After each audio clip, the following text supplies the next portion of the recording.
Ouais l'équipe, salut à tous, j'espère que vous allez bien ce mercredi. Bon bah on y est la team.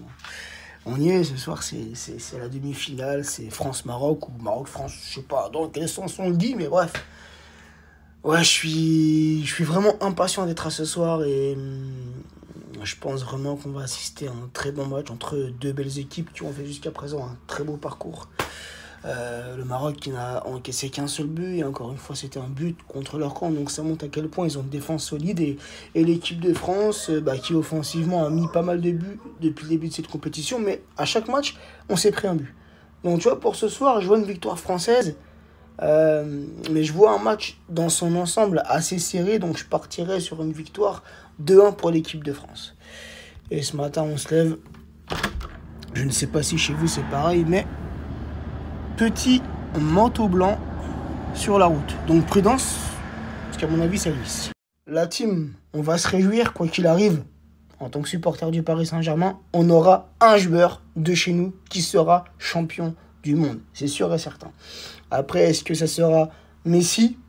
Si c'est Messi, frérot, bah, en vrai, je serais content pour lui, car il lui manque que la Coupe du Monde, frérot. Il lui manque que ce trophée pour avoir un palmarès au complet. Et ça, en plus, c'est sa dernière, normalement. Hein. C'est sa dernière. Donc, voilà, quitter la sélection argentine, ou tout du moins une dernière Coupe du Monde avec sa sélection, avec son pays, remporter la Coupe du Monde, ça serait magnifique pour lui. Est-ce que ça sera Hakimi avec le Maroc? Pourquoi pas? Hein, c'est fort possible. Hakimi, premier pays africain en finale, ça serait un premier pays africain qui remporte la Coupe du Monde. Une Coupe du Monde pour Hakimi, non, ça serait, l'histoire serait magique. Honnêtement, l'histoire serait magique. Et si c'est Mbappé avec l'équipe de France, ça sera tout simplement exceptionnel pour Mbappé. Exceptionnel, ça lui fera 2 Coupes du Monde à la suite, un enchaînement après 2018, pourquoi pas 2022, hein, ça serait vraiment, ça serait ouf pour Mbappé. En plus de ça, ça a été jusqu'à présent l'un des meilleurs joueurs de la compétition, il a 5 buts. À 5 buts, il peut finir meilleur buteur si on va jusqu'au bout et qu'il marque ce soir et qu'il marque en finale. Il peut finir meilleur buteur. Hein, c'est des suppositions, doucement, on va pas trop s'avancer. Le match n'est pas joué. Mais non, pour Mbappé, ça serait un truc de ouf. Même pour... il n'a pas joué, il a quitté le groupe français sur blessure.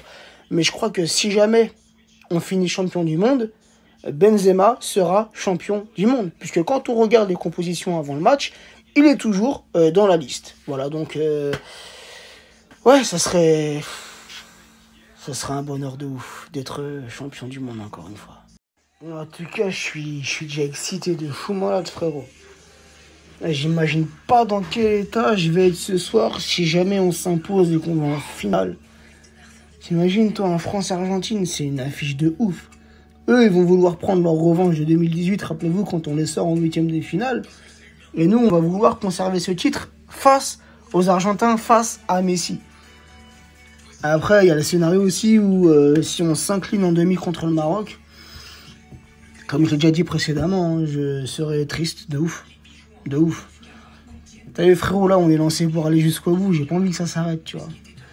Mais d'un autre côté, t'as vu, le Maroc, je serais fier pour eux. Je serais fier et content pour eux.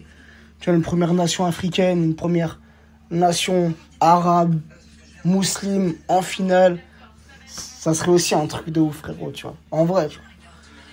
Mais allez, les Bleus.